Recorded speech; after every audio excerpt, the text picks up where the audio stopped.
بسم الله الرحمن الرحيم. قال تعالى بعد أعوذ بالله من الشيطان الرجيم بسم الله الرحمن الرحيم.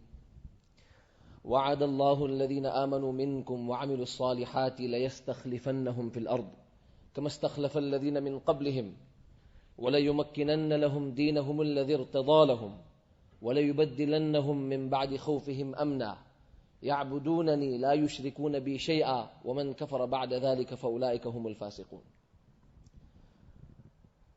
وعن عرباد بن سارية رضي الله عنه قال قال رسول الله صلى الله عليه وسلم اللهم علم معاوية الكتاب والحساب وقه العذاب. رواه أحمد والترمذي. وقال النبي صلى الله عليه وسلم يحمل هذا الدين من كل خلف عدوله يحمون عنه تحريف الغالين وانتحال المبطلين وتأويل الجاهلين. رواه البيهقي. وكما قال النبي صلى الله عليه وسلم يا حي يا قيوم برحمتك نستغيث أصلح لنا شأننا كله ولا تكلنا إلى أنفسنا طرفة عين. يا ربي بالمصطفى بلغ مقاصدنا واغفر لنا ما مضى يا واسع الكرم. يا ربي صل وسلم دائما أبدا على حبيبك خير الخلق كلهم. Respected ulama kiram, my respected elders, my beloved brothers in Islam, I am only a student of deen, and I thank Allah who has given me the opportunity to share these few incidents in history. May Allah subhanahu wa ta'ala enable us and strengthen us to say what is right and present the message of Sahaba radiallahu anhum in the correct manner. We are so weak, we can do nothing without Allah's help. Deen spread through few stages. As Hazrat Mufti Al-Haq Sahib Damat Barakatuhum would always mention, one was Takmeeluddin. Then the second, after that also was Tamkeenuddin. And then Tadweenuddin, Tanzeefuddin, Ta'aleemuddin, and Tablighuddin. Takmeeluddin, deen was always perfect, but the completion of deen was completed in Rasulullah sallallahu alaihi wasallam's time. Being perfect, deen was always perfect. Every instruction from Allah, even while it was coming, it was always perfect. That child also is perfect, as he grows also. So in the same way, deen was perfect, but it was completed in Rasulullah sallallahu alaihi wasallam's time. And this is referred to in the Quran, wherein Allah subhanahu wa ta'ala says, Al-yawma akmaltu lakum deenakum. I have completed your deen for you. And this is what I have chosen for you. I am happy with Islam as your deen. As far as Tamkeenuddin, deen was strengthened, fortified, was given a strong footing, far and wide. That took place in the time of Khulafa Rashideen. And the Sahaba radiallahu anhum after that, Muawiyah radiallahu anhu and his dynasty, the Banu Umayyad and the Banu Abbas after that as well, further. Tamkeenuddin took place. Tanzeefuddin, deen was cleansed. This is also done throughout. Whenever people of false intentions, people with wrong beliefs, many a time with the wrong intention, with an agenda, they would come in and try and present the incorrect message. Allah's people would defend the deen. Sahaba radiallahu anhum and their students, and so on and so on. And Allah's Nabi sallallahu alaihi wasallam spoke of this. That different times, Allah subhanahu wa ta'ala will, in every era, bring His people to preserve and protect the deen. يَنْفُونَ عَنْهُ تَحْرِيفَ الْغَالِينَ, where they will protect the deen. The radicalism, the transgression, the misunderstandings that are presented by the incorrect people, and the wrong interpretations, ta'wil al-jahilin, by the ignorant ones, Allah will bring His people to defend the deen. This was Sahaba radiallahu anhum and after that. So throughout time when this happened, this took place mainly starting from Ali radiallahu anhu's time further on. Ta'aleemuddin took place also throughout. And Tablighuddin, as we will see, took place throughout these periods. By the Sahaba radiallahu anhum, by the awliya, by the salihin, by the akabirin. So there were people with wrong intentions who misinterpreted the deen. And there were those also who were sincere. But because they took the deen from the incorrect sources, they went astray. Deen has a source, has a pattern. It has to be derived and received via the correct pattern. Then deen will come into our lives pristine and pure. In the time of, so as our discussion today is the Banu Umayyad, the elder of the Banu Umayyad is Uthman bin Affan radiyallahu anhu. Just to explain the link of Uthman radiyallahu anhu with Rasulullah sallallahu alayhi wasallam, Nabi sallallahu alayhi wasallam's lineage. Take note with me, Muhammad ibn Abdullah, Muhammad sallallahu alayhi wasallam, ibn Abdullah, ibn Abdul Muttalib, ibn Hashim, ibn Abdi Munaf. So let's remember Abdu Munaf. Muhammad ibn Abdullah, ibn Abdul Muttalib, ibn Hashim, ibn Abdi Munaf. Uthman radiyallahu anhu, Uthman bin Affan bin Abil As, bin Abil As, bin Umayyah, bin Umayyah, bin Abd Shams, bin Abdi Munaf. So already we learnt of two sons of Abdu Munaf. One was Hashim, from whom Janabi Rasulullah sallallahu alaihi wasallam came. The other is Abd Shams, from whom Uthman bin Affan radiyallahu anhu comes. Abd Shams. That's Abdu Munaf's second son, other son. Then another offspring of Abd Shams is Muawiyah radiyallahu anhu. Muawiyah. So let's see how close is Muawiyah radiyallahu anhu to Rasulullah sallallahu alaihi wasallam, and then to Uthman radiyallahu anhu. Muawiyah bin Abi Sufyan bin Harb. Muawiyah radiyallahu anhu bin Abi Sufyan radiyallahu anhu bin Harb bin Umayyah bin Abd Shams bin Abd Shams. Abd Shams is the son of Abd Munaf. And there was another ruler that came afterwards, Marwan bin Hakam. He also comes from the lineage of Uthman radiyallahu ta'ala anhu. So Uthman radiyallahu anhu, in our aqidah, in our belief, the third greatest sahabi from all the Sahaba radiyallahu anhum, from after Anbiya alayhi mussalatu wassalam, the third greatest person of all nations is Uthman bin Affan radiyallahu ta'ala anhu. His life was given for Allah's deen. Great sacrifice. He ruled with such precision. Deen reached far and wide in his time. Later on we'll discuss how he would send people to spread deen far and wide. Towards the end of Uthman radiyallahu anhu's time, there were these people with the incorrect beliefs who thought they knew better than Sahaba. Sahaba radiyallahu anhum who heard from Rasulullah sallallahu alaihi wasallam, who learned deen from Rasulullah sallallahu alaihi wasallam. These people felt, no, we know it better. And this is what happens, my respected elders, when we take deen from the incorrect sources. When we take deen from the wrong avenues, and we neglect the correct heart-to-heart system from the ulama, from the akabir, from the pious predecessors, who took it from their asatida, and from their asatida, right till the Sahaba, radiyallahu ta'ala anhum. This was the pattern. Now these people came who felt they knew better than Sahaba radiyallahu anhum. Sahaba were traveling far and wide. And these people, radicals, wrong beliefs, with wrong intentions, they come into Medina. And they surround Uthman radiyallahu anhu's house. Why? We are right. Uthman radiyallahu anhu is wrong. Uthman radiyallahu anhu was so merciful. 34 Hijri, the year 34 Hijri. In Hajj, his governors are telling him, these people are actually planning wrong things, O Amirul Mu'mineen. They actually have wrong intentions. Let us take them to task. Uthman radiyallahu anhu was so merciful. His rule of 10 years so far was of mercy, was of rahmah, was of peace, was of tranquility. But these radicals came about. Uthman radiyallahu anhu says, make more ikram of them. Maybe they'll understand. His governors went back to try again to explain to these people that don't disrespect Uthman radiyallahu anhu. And still, these people made it to Medina with their wrong beliefs, with their wrong understanding. And Sahaba radiyallahu anhu were far and wide. They were taking deen to the four corners of the world, spreading deen, showing mercy unto mankind. That's why Medina Munawwara had not many Sahaba radiyallahu anhu. And even those that were there came to defend Uthman radiyallahu anhu. And he instructed them. Who am I? I am your Amir. I am your Khalifa. They said, of course. He said, my instruction to you is don't fight for me. This was his mercy. He said, rather I go, instead of so many Sahaba losing their lives, so many other innocent people in defending me lose their lives, he sacrificed his life. This was Uthman radiallahu anhu. Then Ali radiallahu anhu ruled. These people increased in their fitna and their fasad.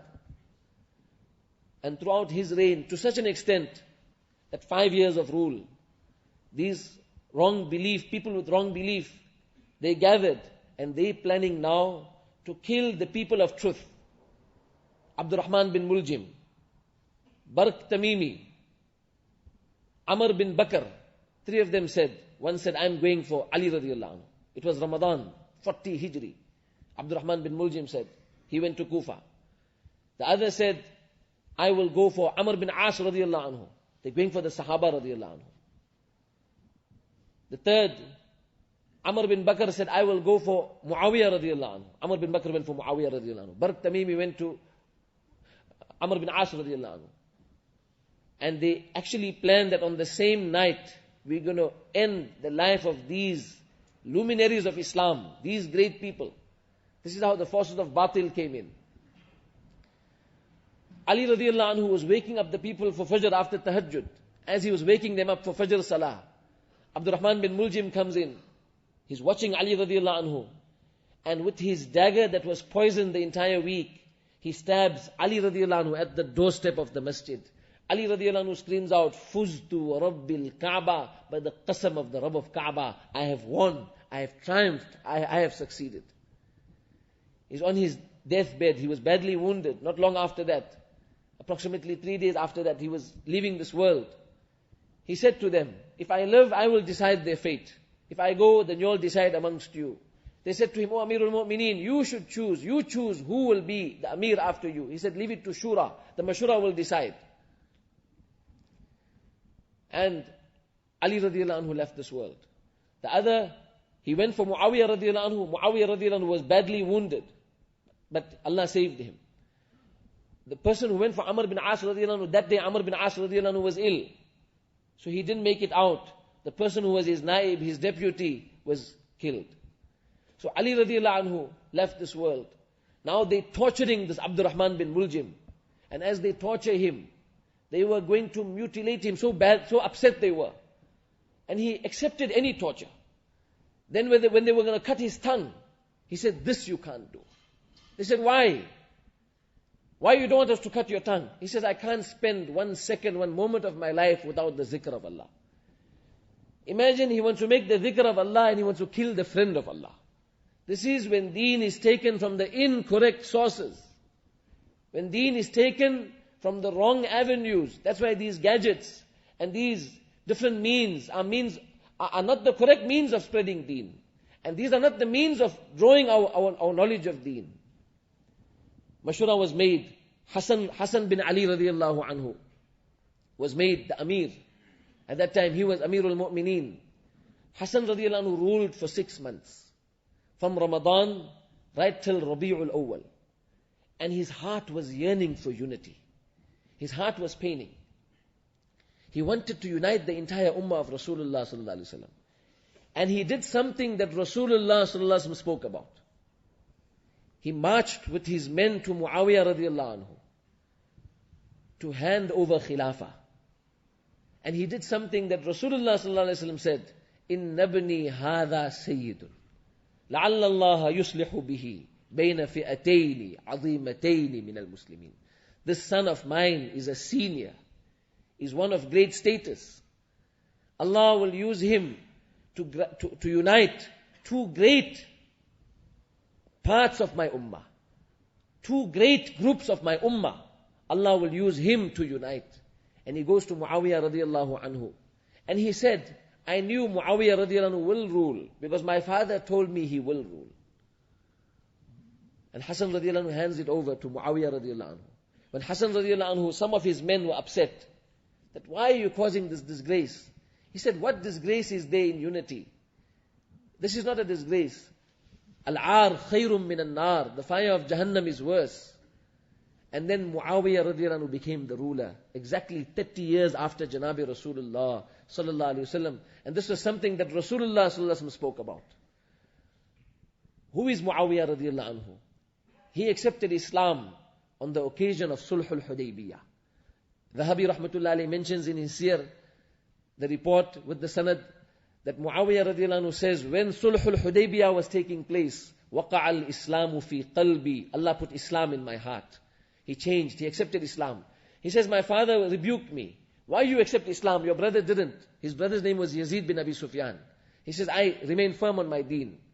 When Fath Makkah was taking place, my father accepted Islam. My brother, Yazid bin Abi Sufyan radiallahu anhum, also accepted Islam. And I also announced my Islam. And from that time, he was very close to Rasulullah sallallahu alaihi wasallam. Rasulullah sallallahu alaihi wasallam kept him by his side. Allah's Nabi sallallahu alaihi wasallam made him katibul wahyi, a scribe of the wahi of Rasulullah sallallahu alaihi wasallam. Abdullah bin Abbas radiallahu anhuma says, kuntu al'ab ma'al ghilman. One day I was playing with my friends. Allah's Nabi called me. Ud'u li Muawiyah wa kana yaktubul wahya. Call Muawiyah radiallahu anhu for me. Why? Abdullah bin Abbas radiallahu anhu explains, because Muawiyah radiallahu anhu used to write the wahi for Rasulullah sallallahu alayhi wasallam. Many du'as Rasulullah sallallahu alayhi wasallam gave Muawiyah radiallahu anhu. Allahumma allim Muawiyat al-kitab. O Allah, teach him the Quran. Wal hisab. O Allah, teach him correct reckoning and accounting. Teach him correct calculation. Waqihil adab. And O Allah, you save him from the fire of Jahannam. In one report, Allah's Nabi sallallahu alayhi wasallam was riding on a conveyance. Muawiyah radiallahu anhu was behind him. So Allah's Nabi sallallahu alayhi wasallam asked him, O Muawiyah, ma yalini mink? What is touching me from your body? He says, Batni ya Rasulullah. It is my belly. Allah's Nabi sallallahu alayhi wasallam said, Allahumma mla'hu ilman, wa zada fihi abu mushirin wa hilman. O Allah, fill Muawiyah with ilm and hilm, forbearance. And this was who Muawiyah radiallahu anhu was. He was a man of forbearance. Abu Hurairah radiallahu anhu was making khidmat of Rasulullah sallallahu alayhi wasallam. Imam Ahmad rahmatullahi mentions this report with the sanad. And Muawiyah radiallahu anhu started making khidmah, pouring the water for Rasulullah sallallahu alayhi wasallam. And Allah's Nabi looked at him repeatedly. And Allah's Nabi sallallahu alayhi wasallam said to him, O Muawiyah, in wulita amran fa'adil. O Muawiyah, one day, if it happens that you will be the ruler, fa'ahsin, one report. The other is fa'adil, rule with justice and rule with ihsan and kindness. That's why Muawiyah radiallahu anhu says, I knew deep down, Allah will make me the ruler. Not that I asked Allah for it, because Allah's Nabi told me on numerous occasions this, and He indicated to it, so I knew it will happen someday. Muawiyah radiallahu anhu ruled with such precision. His reign was a reign of 20 years, where the entire ummah was united. His akhlaq was immaculate. His logo, his slogan was forbearance. He would say, فَمَا قَتَلَ السَّفَاهَةَ مِثْلُ حِلْمٍ يَعُودُ بِهِ عَلَى الْجَهْلِ الْحَلِيمُ وَلَا تَسْفَهْ وَإِن مُلِّئْتَ غَيْضًا وَلَا تَسْفَهْ وَإِن مُلِّئْتَ غَيْضًا وَلَا تَسْفَهْ وَإِن مُلِّئْتَ غَيْضًا عَلَى أَحَدٍ فَإِنَّ الْفُحْشَ لَوْمُ. Muawiyah radiallahu anhu would say that nothing can remove foolishness like forbearance, kindness, understanding. And then he would say, don't be vulgar. Even if you're filled with rage, don't rebuke anybody. Don't be vulgar with anybody. فَإِنَّ الْفُحْشَ لَوْمُ. Vulgarity is a blemish on a believer. وَلَا تَقْطَعْ أَخًا لَكَ عِنْدَ ذَنْبٍ فَإِنَّ الذَّنْبَ يَغْفِرُهُ الْكَرِيمُ. And he would say, don't break ties with someone because of some mistake he made. Dhanb is a mistake. He made some mistake. Dhanb is mistake, and dhanab is tail. As it mentioned so beautifully, dhanb is a mistake and dhanab is a tail. Meaning, when a person perpetrates wrong, it will follow him like a tail until it will never leave him. Allah save us from guna and sins. So Muawiyah radiallahu anhu would say, if someone made a mistake, don't break ties with him. Because we want Allah to forgive us, so why don't we forgive? What he would say, وَلَا تَقْطَعْ أَخًا لَكَ عِنْدَ ذَنْبٍ فَإِنَّ الذَّنْبَ يَغْفِرُهُ الْكَرِيمُ. Don't break ties with someone because of some mistake he made. Because Allah who is Kareem, we want Him to forgive us, we should also forgive. And the other meaning of this part of the bait is, we should be Kareem, and a Kareem is one who forgives. Sakhi is one who is generous, but he gives some and keeps more. Jawad is a generous one who gives more and keeps less. And Kareem is he who gives everything. He keeps nothing. That's why when Hassan radiallahu anhu, he handed over Khilafah to Muawiyah radiallahu anhu, he went to Medina Munawwara to make khidmat. Dhahabi rahmatullahi alayhi mentions there were numerous occasions where Hassan radiallahu anhu would give everything away and not keep back a penny, not keep back anything. Everything was given. That is Kareem. Muawiyah radiallahu anhu says we must be Kareem and forgive mankind and forgive others. His nature was forbearance. If anyone spoke vulgarly with him, he would look at him with a smile. In the time of Janabi Rasulullah, Ibn al-Athir rahmatullahi alayhi mentions this report that Allah's Nabi was telling the Sahaba radiallahu anhum that one ruler of Yemen will come. Qail. Qail is a Yemeni king. A Himyar. Himyar is a big region or a people in Yemen. And a ruler, a king of theirs is called Qail. Like a king of Abyssinia is known as Najashi, or a Coptic king is known as the Pharaoh, Fir'aun, or the ruler of Persia is known as Kisra. That's a title for that king. So Qail, a Qail is coming. His name was Wa'il bin Hujr. Allah's Nabi Sallallahu Alaihi Wasallam told the Sahaba he will be coming. And he is among the last aqyal of Yemen, kings of Yemen. This man reaches in Medina Munawwara. Nabi Sallallahu Alaihi Wasallam gets up to welcome him. Sahaba radiallahu anhum said, Allah's Nabi just told us before that he will be coming. And this person comes to sit by Rasulullah Sallallahu Alaihi Wasallam. Allah's Nabi Sallallahu Alaihi Wasallam makes his ikram, gives him honor. And he presents some complaints to Nabi Sallallahu Alaihi Wasallam that my people have ill-treated me. Allah's Nabi Sallallahu Alaihi Wasallam said, don't worry, I will give you much more than that. And Allah's Nabi made him a ruler in one area of Yemen. Then Nabi Sallallahu Alaihi Wasallam gave him one plot and told Muawiyah radiallahu anhu, O Muawiyah radiallahu anhu, in this region there's one plot there. Cut this plot and hand it over. Give the documents to Wa'il bin Hujr. So Muawiyah radiallahu anhu is taking him as a guide to this region. And Wa'il bin Hujr is on his conveyance, and Muawiyah radiallahu anhu didn't have a conveyance at that time. So he's walking in the desert. So Muawiyah radiallahu anhu makes a request. Wa'il, can you give me a lift behind you at least? He says, no. Lasta min azdafil muluk. How can you sit behind a king? Remember, my respected elders, when a man is new to Islam, a Muslim has to tolerate. One who's long in Islam has to tolerate, has to show forbearance, has to show love, has to show akhlaq. Sometimes a person will come to the masjid. He's not dressed in the appropriate dress of the masjid. Maybe he's wearing something he shouldn't be wearing. We should show him with love. We should show him with akhlaq. He will come back to the masjid. We won't lose him. Not long ago there was a new Muslim brother. He walked in the masjid in one area. So he was walking with me, and one brother approaches him and starts rebuking him in public. He just accepted Islam a month before that. That man never came after that. He felt so bad that his pants was beneath his ankles, but he didn't know. Muawiyah radiallahu anhu doesn't say a thing to Wa'il bin Hujr. He says, okay, Wa'il, if you don't put me behind you, at least borrow me your shoes, because your sole is much thicker and my soles are finishing and I'm still feeling the pain of this desert sand. Wa'il says, you know what, I'll do you one favor. Inta'il dhilla naqati. My camel has a shade. Walk inside that shade. Maybe you'll get some relief. Muawiyah kept quiet. Radiyallahu anhu. This is akhlaq. Wa'il bin Hujr says, years later, I came to visit Muawiyah radiyallahu anhu when he was Amirul Mu'mineen in Damascus. He gets up. He welcomes me. He lets me sit in his seat. And how I wished. And I remembered that past incident that he didn't remind me about. And I wished that on that day, I regretted and I wished that I should have given him the best seat. Sadra naqati. The best seat is the front seat in the naqa. In the camel, it's a more comfortable ride in front. I wished I gave him that. This was the akhlaq and the forbearance of Muawiyah radiallahu anhu. One day a great Sahabi, Abdullah bin Zubayr radiallahu anhu, writes a letter to Muawiyah radiallahu anhu. Both are great Sahaba radiallahu anhum. Abdullah bin Zubayr radiallahu anhu had his farm. And Muawiyah radiallahu anhu's farm or property was next to Abdullah bin Zubayr radiallahu anhum's. So Muawiyah radiallahu anhu's slaves or servants were entering Abdullah bin Zubayr radiallahu anhu's farm. And Abdullah bin Zubayr wasn't happy about it. So Abdullah bin Zubayr radiallahu anhu wrote a letter to Muawiyah radiallahu anhu, strictly, stopping him from that. That please, I don't like this. Your servants are coming into my farm. O Muawiyah, stop it. Otherwise I'll take you to task. The letter was received by Muawiyah radiallahu anhu. When Yazid had seen this letter, he was very upset. Muawiyah radiallahu anhu says, that's not how you become upset with the great Sahabi of Rasulullah sallallahu alaihi wasallam. Oh my son, this is how you respond. And he wrote down on that letter, قَدْ وَقَفْتُ عَلَى كِتَابِكَ يَبْنَ حَوَارِيِّ رَسُولِ اللَّهِ sallallahu alaihi wasallam. I have received the letter of the son of the Hawari of Rasulullah ﷺ. Meaning Abdullah radiallahu anhu's father was Zubair radiallahu anhu. Zubair bin Awam radiallahu anhu was the special disciple and helper of Janabi Rasulullah ﷺ. So he says, I've received the letter of the special disciple of Janabi Rasulullah ﷺ.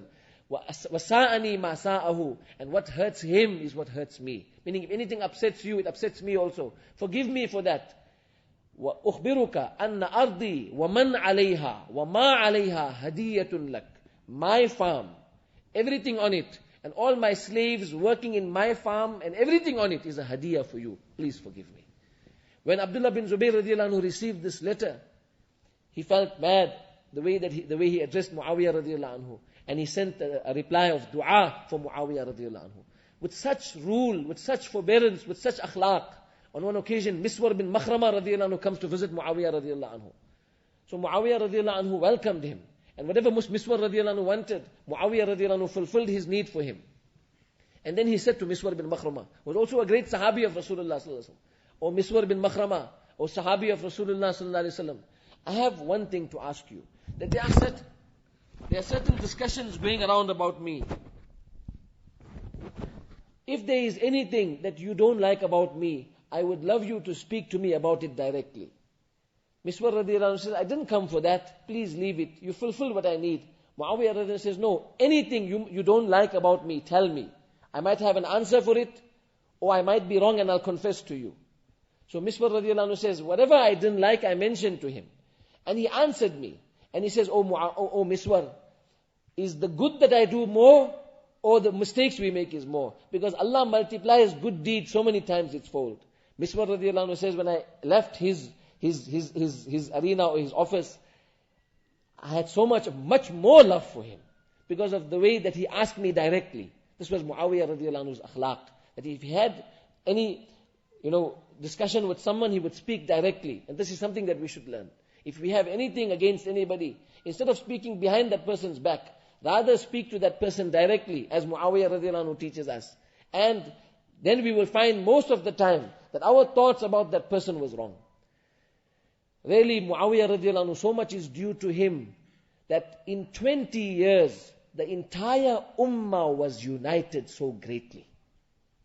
He sent Sahaba out in Allah's path to spread deen far and wide. Amr bin As radiallahu anhu under Muawiyah radiallahu anhu. He sent first under Uthman radiallahu anhu, he sent his students, who were also Sahaba radiallahu anhu, but who were junior to Amr bin As radiallahu anhu. They went into Africa. And they went to the regions around Egypt, because Egypt was under Islam in the time of Umar radiallahu anhu. So around Egypt, all those areas towards North Africa. Amr bin As radiallahu anhu sent a man by the name of Uqba bin Nafi' al-Fihri. Uqba bin Nafi' al-Fihri is such a great personality. There's a discussion that whether he's a Sahabi or not. But the preferred view is he was born in Nabi sallallahu alaihi wasallam's time. So by birth he is Sahabi radiallahu anhu. And the other is that Umar radiallahu anhu also made him Amir on so many occasions. And Umar radiallahu anhu very rarely would appoint a Tabi'i as an Amir over a Sahabi. That's why the preferred view is he is a Sahabi. Uqba bin Nafi' radiallahu anhu. Oh rahmatullah alayhi. And he goes into these regions. And he brings Islam to so many of these towns.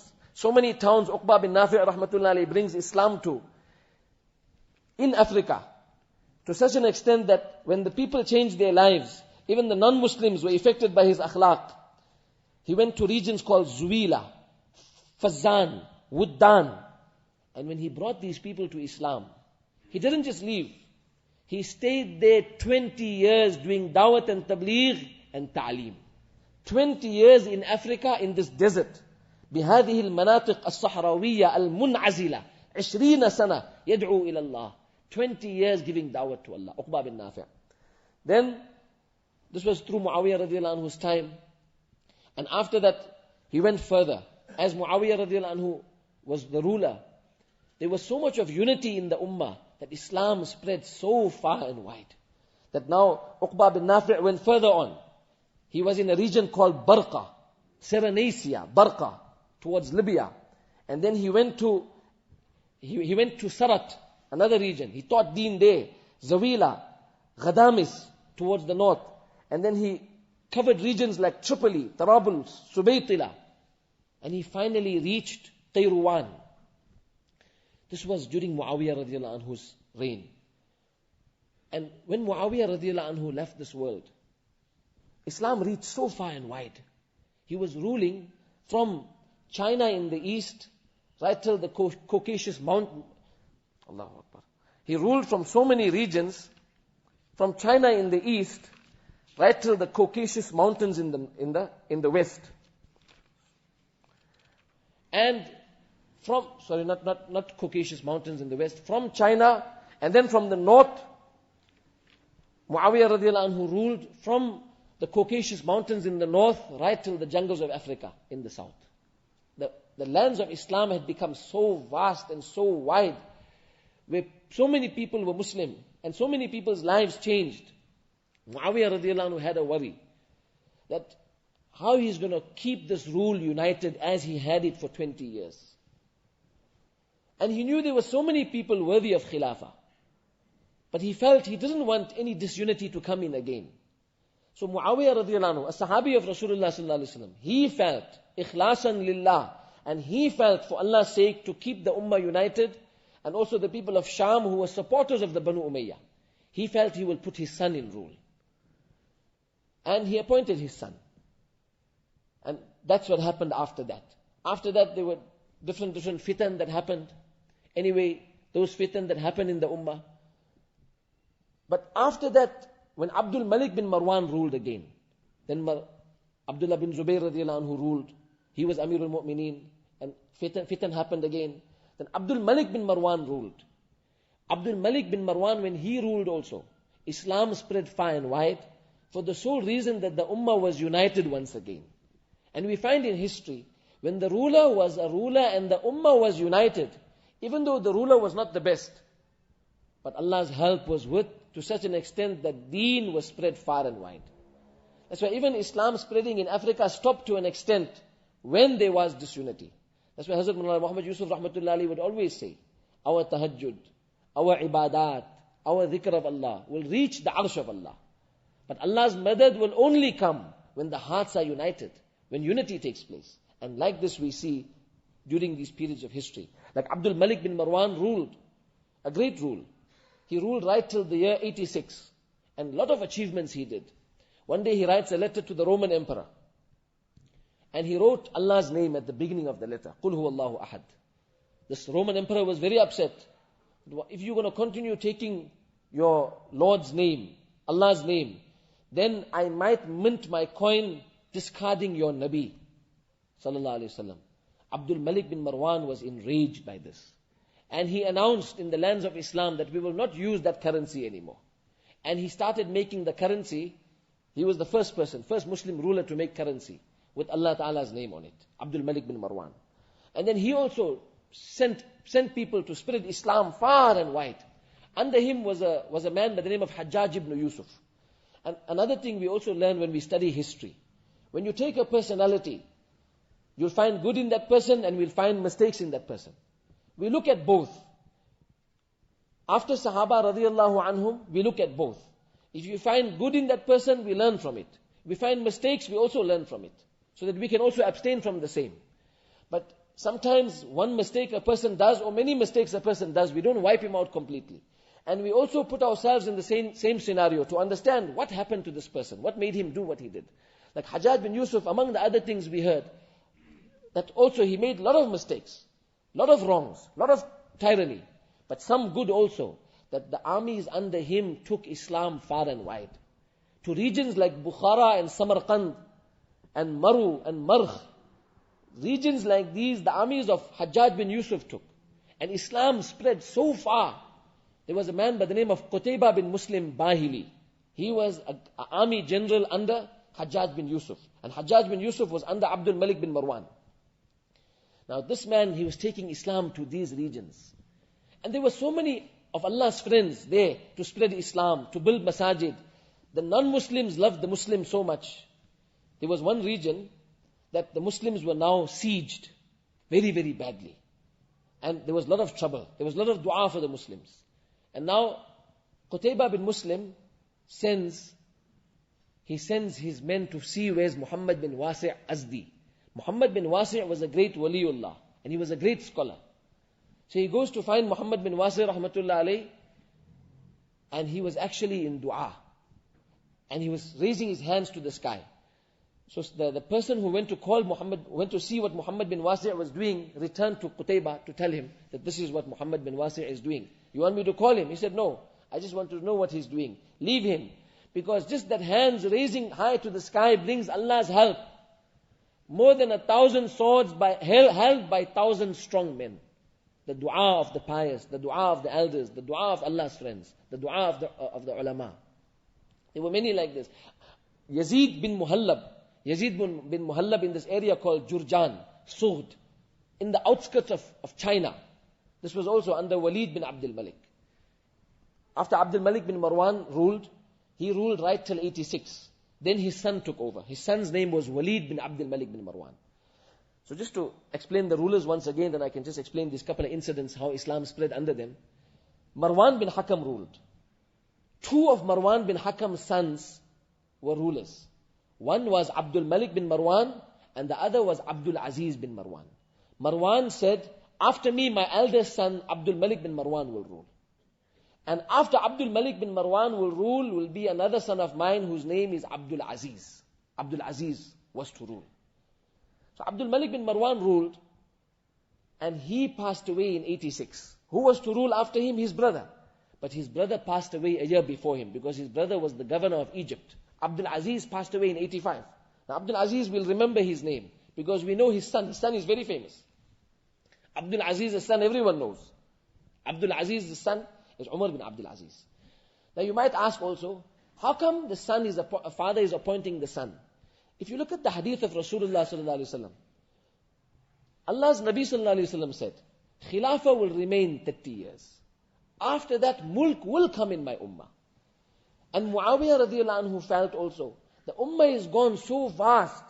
If every time a khalifa passes away, who's going to make the mashura when there's so many people worthy of rule? So he didn't want the ummah to be disunited. And that's why he appointed his son. And that's why the Banu Umayyad ruled for such a lengthy period of time. Which made it easier in this way. That every time a ruler passes away, the lands are gone vast. Okay, mashura has to be made. But who's going to make the mashura? Some agree with some and others don't agree with others. And like that, this is what happened. Now, Abdul Malik ruled. And after Abdul Malik was Walid bin Abdul Malik. He was also a great ruler. His reign is known as Al-Ghurra fi Jabini Bani Umayyah. The beautiful sterling forehead, or the beautiful part, the most beautiful part in the forehead of the Banu Umayyah. Because he also in his time, Islam spread so far. So many people changed their lives. He built masajid. In his time, he built the famous Jami Masjid of Damascus. It took him 10 years. His 10 years of rule went in that. 86 to 96. With other things, like the Masjid of Qubba in Aqsa. He built that masjid. He built hospitals. Among the hospitals was one hospital, a special section of the hospital was for those who had leprosy. He, from the Baytul Mal, he would arrange a khadim for any crippled person. Any person who had weaknesses or illnesses, crippled, he would arrange a special khadim for that person, paid by the Baytul Mal. If anyone was blind, he would arrange a guide, paid a personal guide for that blind person. Walid bin Abdul Malik. He ruled great rule. And he took Islam very, very far and wide. In the side of, we were talking about Bukhara and Samarkand side, Qutaybah bin Muslim was still ruling there. And as he was ruling, there was one ajib incident. After him, that was actually Yazid, that was actually under Yazid ibn al-Muhallab. Let's go back to Africa. Uqba bin Nafi' now, he finally reaches Qayruwan. When does he reach Qayruwan? In the year approximately 60 Hijri. 60 Hijri. When he reaches Qayruwan, another Sahabi brought Islam there before him. His name was Muawiyah bin Hudayj radiallahu anhu. But Qutaybah had 15 Sahaba with him, with the Tabi'een. And he spread Islam more in his time. And he actually changed the markaz. He chose another strategic point so that the Muslims can be protected. And what was the point he chose? Actually in the jungle. Far away from the ocean, so the Muslims will be preserved and they can't suffer any attacks and setbacks. And now the jungle was very dangerous. Uqba bin Nafi' radiallahu anhu announced in the jungle of Tunisia, in this area called North Africa. He made an announcement and he said, أَيَّتُهَا الْحَيَّاتُ وَالسِّبَاعُ وَالْهَوَامُ, O wild animals, O lions of the jungle, O insects, O snakes, O animals of harmful nature, please leave this jungle. نَحْنُ أَصْحَابُ رَسُولِ اللَّهِ صَلَّى اللَّهُ عَلَيْهِ وسلم. We are the Sahaba of Rasulullah صلى الله عليه وسلم. And he gave these animals 3 days. Within those 3 days, the lions moved out with their cubs. The snakes moved out with their snakelets. And all the harmful animals moved out of there. And that was where Uqba bin Nafi' radiyallahu anhu built this entire markaz and this region of Islam, where Islam spread far and wide. Then he went to more regions after that. Finally, he reached the Atlantic Ocean, Uqba bin Nafi'. When he reached the Atlantic Ocean, it was him who actually plunged his horse into the waters. And he cried to Allah. He says, Ya Allah, lawla hadal bahr. If it wasn't for this ocean, oh Allah, I would have went further to tell those people on the other side of the ocean about you. That was the cry of Uqba bin Nafi'. And then he sends his men back to Qayruwan, and as he was returning, there was another great personality with him, whose name was Abu al-Muhajir ibn Dinar, who was sent there by Yazid. But Uqba bin Nafi' was the Amir, Uqba bin Nafi' radiyallahu anhu. And then the Romans attacked them in this region called Zab. And they fought back. They were just 300. And Uqba bin Nafi' passed away there. And that's where his grave is. And like this, after him, another Amir was sent to teach Islam further, to spread Islam further into Africa. His name was Hassan bin Nu'man Ghassani. Hassan bin Nu'man Ghassani, he took Islam further. And the way he taught Islam, he spread Islam much more than even previous. Because he built on where the previous Sahabi left off. He was a Tabi'i, Hassan bin Nu'man Ghassani. And right till the year 86, when he left there in 86, when Walid bin Abdul Malik called him back, that entire state was a land of Islam. Everyone was Muslim there. Hassan bin Nu'man Ghassani. And then Walid bin Abdul Malik sent Musa bin Nusayr there. Musa bin Nusayr worked on spreading deen, inviting people to Allah, striving in Allah's way. And he spread Islam so far there. With him was his servant or his slave, Tariq bin Ziyad. Then the entire region was Muslim except one area called Sibta. Sibta was not Muslim. But the ruler of Sibta, his name was Julian. And he loved the Muslims. Julian was the former ruler of Spain. Now this is North Africa, then the ocean, and then Spain. So he ruled this region in Africa, but he was the former ruler. His relative was the former ruler of Spain. So he was very upset because his relative was removed by Lazarus. So he spoke to the Muslims that Lazarus is oppressing the people of Spain. Why don't you all go into Spain and spread Islam? And you all will rule better than how they rule. So that was when Musa bin Nusayr sent Tariq bin Ziyad to take Islam into Spain. The way the local people loved the Muslims, they said, we haven't seen justice, integrity, fairness like this before in our life. Muslims ruled in Spain in a short while. And Islam spread far and wide. There was a ruler after that, Uqba bin Hajjaj Saluli. Every person he met, he invited to Allah. If there was a battle and there was a captive, he would invite that person to Allah. More than 1,000 people who were slaves actually accepted Islam at his hands. This was during Walid bin Abdul Malik's reign. Towards the end of Walid bin Abdul Malik, he called Musa bin Nusayr back. And Musa bin Nusayr always made dua. Oh Allah, take my life in your path.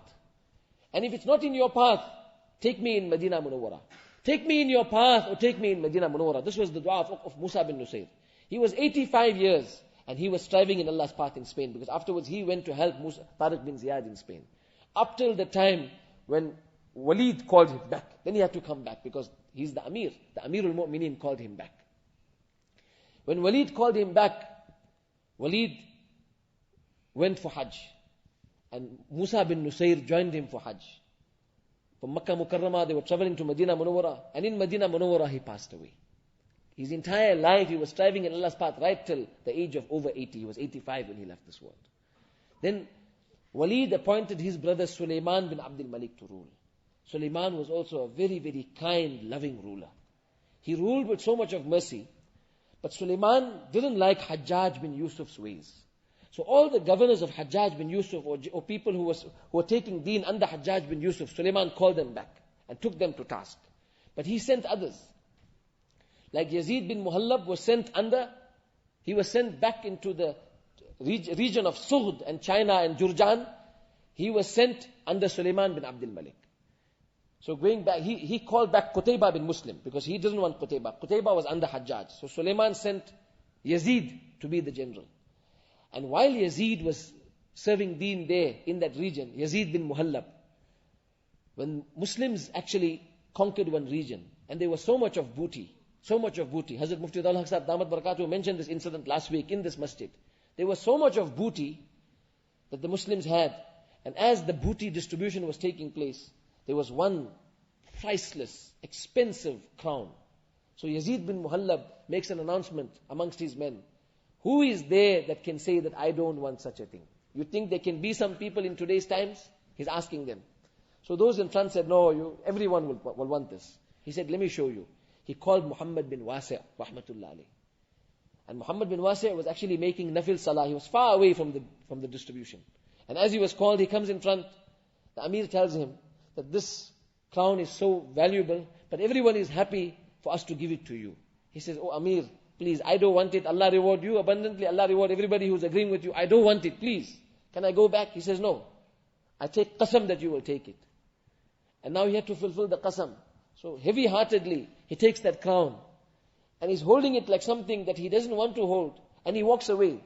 And as he's walking away, Yazid, others around him, Yazid bin Muhallab, Yazid bin Muhallab bin Abi Sufra, is thinking, those around him are thinking, see, he took it now. So Yazid sent someone to follow him. You'll see what he'll do. And he's following him from a distance. As Muhammad bin Wasi' sees nobody is watching him, he actually looks right, looks left, and there was one beggar asking him, Lillah, give me for Allah's sake. He presents that crown, as though he, threw the burden of the world off his head, off his shoulders, and he went away from there. This soldier who was following, or this man who was following, called this person and took him back to the Amir. And the Amir gave him a lot of money in lieu of that crown. So Suleiman bin Abdul Malik also. One great achievement of Suleiman bin Abdul Malik was Constantinople.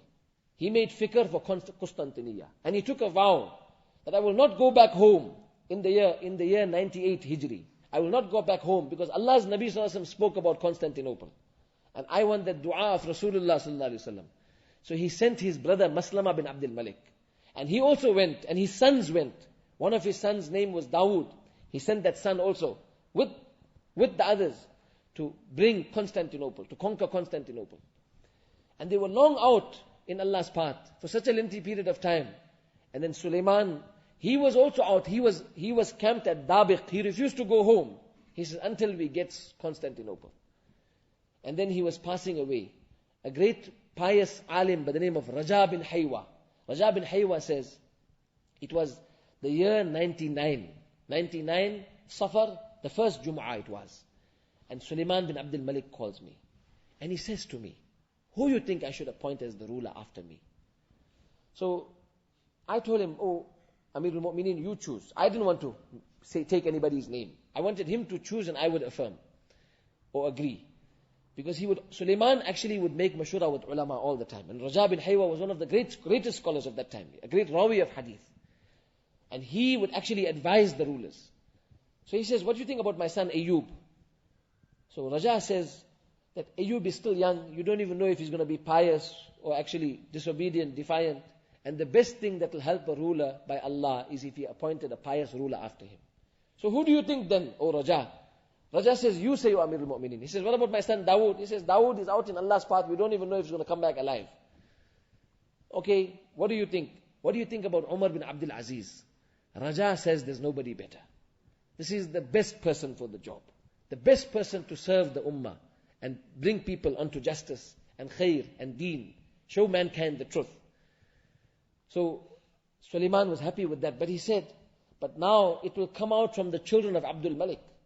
Because Suleiman and Walid were both the sons of Abdul Malik. Abdul Malik got other children, Yazid and Hisham and Maslama. And Umar bin Abdul Aziz is the son of Abdul Aziz, Abdul Malik's son. So it will go into the cousins and come out from the brothers. I don't think my family will be happy with that. So Raja said, okay, appoint 2 rulers. One ruler and one after him. Waliul Ahad. So he said, okay, that might work. But Raja wanted Umar bin Abdul Aziz to be the ruler. And in that, Sulaiman was very ill. Because he was leaving this world and he was very, very young. He was actually in the path of Allah when he got very ill. And he wrote this down. And Raja takes that letter and seals it, that I, Amirul Mu'mineen, appoint Umar bin Abdul Aziz as Amirul Mu'mineen after me, as I am leaving this world. And he seals this letter. As he comes out of there was this guard who was there. And as he says, don't let anybody go by the Amir, because he fell unconscious after that. Just then, few of the brothers of Sulaiman come there and say, tell us, Raja, who did Amirul Mu'mineen appoint after him? So Raja said, I'm not going to tell you. And as he goes further, he sees Umar bin Abdul Aziz. Umar says, please tell me, did Amirul Mu'mineen assign any responsibility to me? Because if he did, I want to speak to him now that I don't want to be any ruler. I don't want any responsibility of position and status. Just tell me now before he leaves, before it's too late. Because I know he reveres me. Because Sulaiman bin Abdul Malik loved Umar bin Abdul Aziz very much. They were brother-in-laws. Sulaiman was married to Umar Rahmatullah Alayhi's sister. And Umar Rahmatullah Alayhi was married to Sulaiman's sister, Fatima bint Abdul Malik. So they were very, very close. And Sulaiman always made mashura with Umar. Raja said, I won't tell you nothing. Anyway, he goes and gathers the entire family and says, will you all agree to take bay'ah to he who Amirul Mu'mineen appointed? They said, definitely. They all agreed. And just after that, he went to see, and Sulaiman passed away. Then he gathered them again, and he read this letter out, that I, Amirul Mu'mineen, is appointing after me, as I was leaving this world, Umar bin Abdul Aziz as Khalifatul Muslimin. When this letter was read in the Jami' Masjid of Damascus, the entire masjid rumbled, reverberated with takbir. Everyone was so happy. They all knew Umar bin Abdul Aziz, his justice, his integrity, his love for the people, his quality of khidmat. Everyone was happy. But Umar bin Abdul Aziz himself actually collapsed.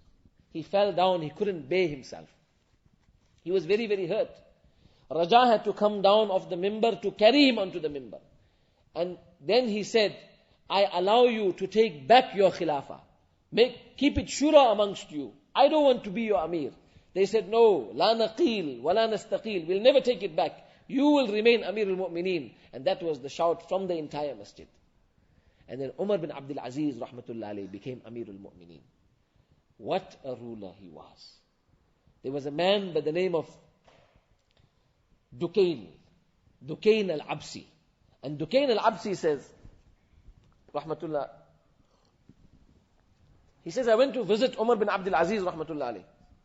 The sky is blocking NPS 39886. Please remove your car. Dukayn says, I met Umar bin Abdul Aziz, rahmatullah alayhi, when he was the governor of Medina Munawwara. I visited him. And I praised him with kind words.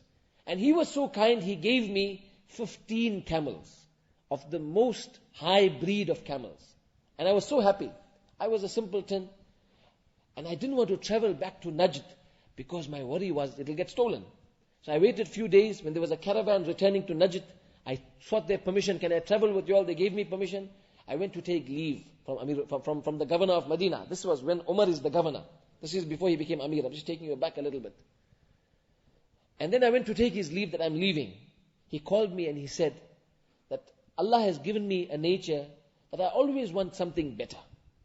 So one day Allah will give me something better. Come back to me and I will give you more. So he had a very generous nature. He says, who will be my witness, O governor, that you will do this for me? He says, these 2 sheikhs. And who was the 2 sheikhs? May I know who they are? He says, this is Salim ibn Abdullah ibn Umar. Salim bin Abdullah bin Umar is Umar radiallahu anhu's grandson. Umar radiallahu anhu's grandson. Abdullah bin Umar radiallahu anhu's son, who's one of the greatest scholars of Medina Munawwara. 8 fuqaha of Medina, there's 7, he's the 8th. He is the 8th greatest scholar of Medina Munawwara. فَخُذْهُمْ عُبَيْدُ اللَّهِ عُرْوَةُ قَاسِمٌ سَعِيدٌ Abu Bakr Sulaiman Kharija. And 8th is Salim bin Abdullah bin Umar. And the other was Yahya, the servant of Umar bin Abdul Aziz. He said, hey, لَقَدْ اسْتَسْمَنْتُ الشَّاهِدْ. What a powerful witness I have. He says, I was happy I left. Years later, I heard the news, Sulaiman, Amirul Mu'mineen, passed away. So I asked, Fadl bin Dukain is saying, I asked, okay, who's the next ruler? And I was told, it is Umar bin Abdul Aziz. I started screaming with takbir, out of joy. I got my caravan ready, my camel ready, and I was traveling now to Damascus to meet Amirul Mu'mineen, to get his promise. And so, Ajib, he comes there, and he meets Amirul Mu'mineen. He says, Ya Umar al-Khayrati wal-Makarimi. Ya Umar al-Khayrati wal-Makarimi. Wa Umar al-Dasa'i al-Adaimi. O Umar, the one of great generosity and kindness and nobility. Talabtu dayni min akhil makarimi. I'm asking my debt, the fulfillment of my debt from the noble brother. So Umar rahmatullah alayhi calls him one side and he says, as I told you, whenever Allah gives me something, I want something better. Allah gave me khilafah. There's nothing greater than this in the world. There's no higher position. And this position I am using to get Allah's Jannat. I have not used this position to get the dunya of this world. All I own, everything else is Baytul Mals. All I own is 1,000 dirham. Take 500 and keep 500 for me. He said, I took that 500 dirham from him. I went back home and Allah put me so much of barakat in that 500 dirham. When Umar bin Abdul Aziz rahmatullah alayhi took over, one great ajib khidmah he did. He didn't work on spreading Islam to further regions. He worked on strengthening the iman of those who were already Muslim in those regions that were already lands of Islam. This is what he worked on. He made tashkeel of 10 of the greatest ulama of Egypt and of Damascus, who were the greatest rawis of hadith. And he sent them into Africa to teach deen. One scholar stayed there for 30, 40 years teaching Islam and teaching deen. Just to tell you some of the names. Ismail bin Ubaidillah bin Abil Muhajir, who went, he was sent as a governor, and he taught Islam for 30 years. Bakr bin Sawada Judami Abu Thumama, Umar rahmatullah alayhi sent him. He taught deen in Africa for 30 years and he passed away there. And there were many like this, to teach Islam, to teach deen. Whenever there was fitna, these 10 scholars and fuqaha and muhaddithin sent by Umar bin Abdul Aziz would make mashura and they would solve every issue and every fitna. So Umar bin Abdul Aziz made so much of khidmah. There was one region called Samarkand. And in this area, Samarkand, when they heard of the justice of Umar bin Abdul Aziz, the non-Muslims got together and they went to speak to the governor. Tabari mentions this report with the sanad. The governor's name was Sulaiman bin Abi Surri. And they said to him that when Qutayba bin Muslim Bahili came in, he came in unjustly. Number one is, we didn't get dawat before he came in. And number two is, we were already paying jizya. He wasn't happy with the amount we were paying, so he came in unjustly. Do you allow us, O governor of Samarkand, to go to meet Amirul Mu'mineen and present our complaint to him? Sulaiman says, of course. The non-Muslims of Samarkand made a delegation and went to Damascus to meet Amirul Mu'mineen. And they presented their case to him that the Muslims entered our region unjustly because of those two causes. Umar bin Abdul Aziz rahmatullahi welcomed them, honored them, and he wrote a letter and sent it back with them to the governor that present this case in the court. And the Qadi al-Qudat of that region was Jumay' ibn an-Naji, Jumay' an-Naji. It must be presented to him and he must decide. If the non-Muslims are correct, then the Muslims have to leave the region. And if they lose the case and the Muslims came in justly, then everything should stay as it is. And this matter was presented in the court and the non-Muslims won the case. Because even the army that were there were asked, and yes, we did enter unjustly because of those two reasons. And then the governor writes to Amirul Mu'mineen that should it be enacted, he said, as the Qadi, the scholar had, and the Qadi, the Muslim judge had passed the verdict, that's exactly what must be enacted. And this was then announced in Samarkand, and all the Muslims were selling their goods on auction and for sale, and they were packing and leaving the region. Just then the non-Muslims got together, and the ajib thing happened. That they said, we haven't seen neighborly qualities and kindness and akhlaq like these Muslims ever before in our life. How can we let them leave? We haven't seen people like them. If they're going to go, where are we going to get neighbors like them? They went and begged the Muslims and spoke to the governor, we don't want you to leave. We want you to come to rule these regions, because we live happily, justly under you. So Islam was taken far and wide. Umar bin Abdul Aziz rahmatullah alayhi lived a short span. And then he left this world. There's different causes. One was he was poisoned. But then after him, Yazid ruled. Then Hisham bin Abdul Malik ruled. Abdul Malik's children, 4 of his sons were khulafa, were rulers. Hisham bin Abdul Malik ruled for 20 years. What rule of justice and mercy and integrity. And one great quality of Hisham was everything was documented. Everything was recorded. And towards the end, after Hisham had a great worry that his nephew who was appointed as the ruler after him was a sinner. So he didn't want his nephew to rule. Because he didn't want his nephew to rule, his nephew became more defiant. He told his nephew that if you want to rule, learn from me how to be a just ruler. Come by my side. His nephew was not prepared to do anything of that sort. And he said to his uncle that I will not come learn from you, and I will rule how I want to rule. And sin started coming. And after that, when Hisham left this world, Walid bin Yazid, meaning Hisham's brother who ruled before him, from 101 to 105, he ruled, Walid. And sin started spreading, and that became the downfall of the Banu Umayyad towards the end, when they did fall. And afterwards, Allah gave another family a chance to rule. But there was one son. Hisham had a son by the name of Muawiyah. And Muawiyah's son, his name was Abdul Rahman. Maslama was Abdul Malik's brother, one brother of all these rulers. But he was the most pious of the lot. He was so pious, he was all the time in the path of Allah. And he had a lot of inspiration. And one of the dreams he saw was, when the Banu Umayyah will fall, then this one son will rule in another region far away in the west. He saw this inspiration. And he mentioned this to his brother Hisham. Hisham told him, please, Maslama, you're having these incorrect dreams. It's not possible for the Banu Umayyah to fall. Allah has given us such a rule, far and wide. Everything is under control. And that's exactly what happened. When the Banu Abbas took over, and they were given a chance to rule, this one son, Abdurrahman bin Muawiyah bin Hisham, he traveled and ran for his life, and he made it to Spain. And how he brought alive deen in Spain is also another ajib topic of history. Allah give us tawfiq. A lot of sacrifices were made to take deen far and wide. Qurbani was given. Sacrifices were given.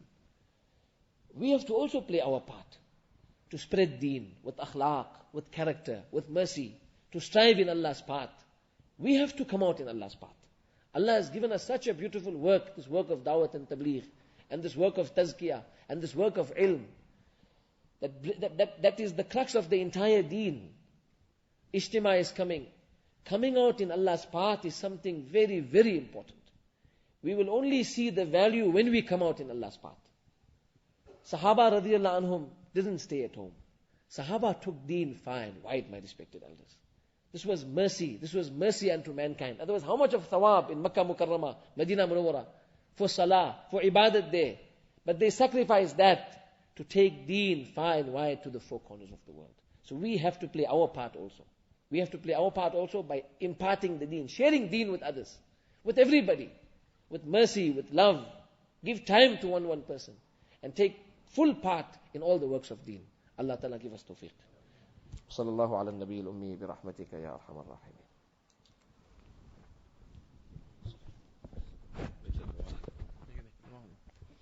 MashaAllah, Jazakumullah, Mufti Sahab, Allah Pak give you Jazai Khair. I think we only reached what year, Mufti? One? We reached 130, 125, so we still got some time. Inshallah, we'll have to set some other time when you can come back. And there are certain topics in history that we must, become aware of. Especially, I'm going to request Mufti Sahab. One is a topic with regard to Hazrat Aisha radiallahu anha and Hazrat Ali radiallahu anhu. Lot of confusion in the ummah. So people of knowledge, people who are well aware of these, inshallah, sometime when you are available, we request that, these type of topics, also the issue between Hazrat Muawiyah radiallahu anhu and Hazrat Ali radiallahu anhu. That also we need to learn about, because what we find is that, through these WhatsApps and through these messages that are spread, sometimes lots of queries come through and it upsets our mind. It's important for us to, inshallah, learn this part of history. Brothers, I want to remind and inform you, Hazrat Maulana Nazir Hunter Sahab, his wife passed away earlier this evening, just before Maghrib Salah. Let us read some 3 times Qul Huwallahu Ahad and make Isale Sawab for her before we ask Mufti Sahab to make dua. And inshallah, Allah subhanahu wa ta'ala give us a tawfiq that we make sacrifices for deen. On one of our trips, we went to Sierra Leone. In the flight, there were 2 ladies who were sitting nearby, and I could hear them talking, and both of them were from India. So they were speaking Hindi. So when I asked them, where are you going and why are you going to West Africa? Where is Sierra Leone and where's India? So they mentioned that no, we have been sent by our church, and we're going for 1 year, or we're going for some period of time, and we're going to teach computers to the people in Africa.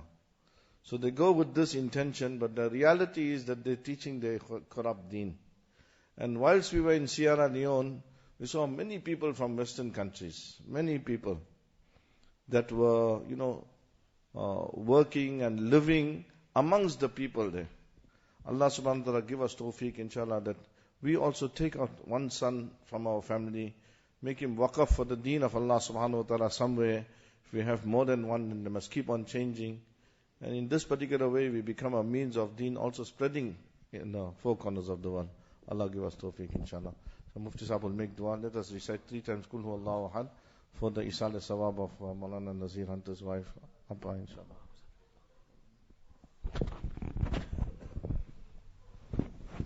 الحمد لله رب العالمين والصلاة والسلام على أشرف الأنبياء والمرسلين سيدنا وحبيبنا ومطاعنا ومولانا محمد صلى الله عليه وسلم. اللهم لك الحمد كله ولك الشكر كله علانيته وسره. لك الحمد على نعمة الإيمان ولك الحمد على نعمة القرآن ولك الحمد على نعمة أن جعلتنا من أمة محمد صلى الله عليه وسلم. Oh Allah, accept us for your deen, Allah. Allah, forgive us, Allah. Allah, you accept us, Allah. Allah, give us love for your deen, Allah. Allah, give us love for the sunnah, Ya Rabbal Alameen. Allah, give us love for your remembrance, Ya Rabbal Alameen. Allah, accept us for the work of Rasulullah sallallahu alaihi wasallam. Allah, give us tawfiq to strive in your path. Give us tawfiq to call mankind to you, Allah. Allah, make our istimah a success, Ya Rabbal Alameen. Allah, you give us all tawfiq to be there and bring mankind to the istimah, Ya Rabbal Alameen. Oh Allah, make the istimah a success, Ya Rabbal Alameen. Allah, you accept us for your deen, Allah. Allah, you unite our hearts, Ya Rabbal Alameen. Allah, give us love for one another, Ya Rabbal Alameen. Allah, we need you to accept us for your deen, Ya Rabbal Alameen. Allah, you are totally independent, Ya Rabbal Alameen. Allah, you love Sahaba radiallahu anhum, Allah. Allah, you sent Sahaba in your paths, striving, taking deen, Allah. Allah, it was their efforts that deen had reached us, Ya Rabbal Alameen. Allah, give us tawfiq also, Ya Allah. Ya Allah, to share this deen with others, Ya Rabbal Alameen. Those around us, those needing deen, those wanting deen, those craving for deen. Allah, give us tawfiq, Allah. Allah, to take pity on mankind, Ya Rabbal Alameen.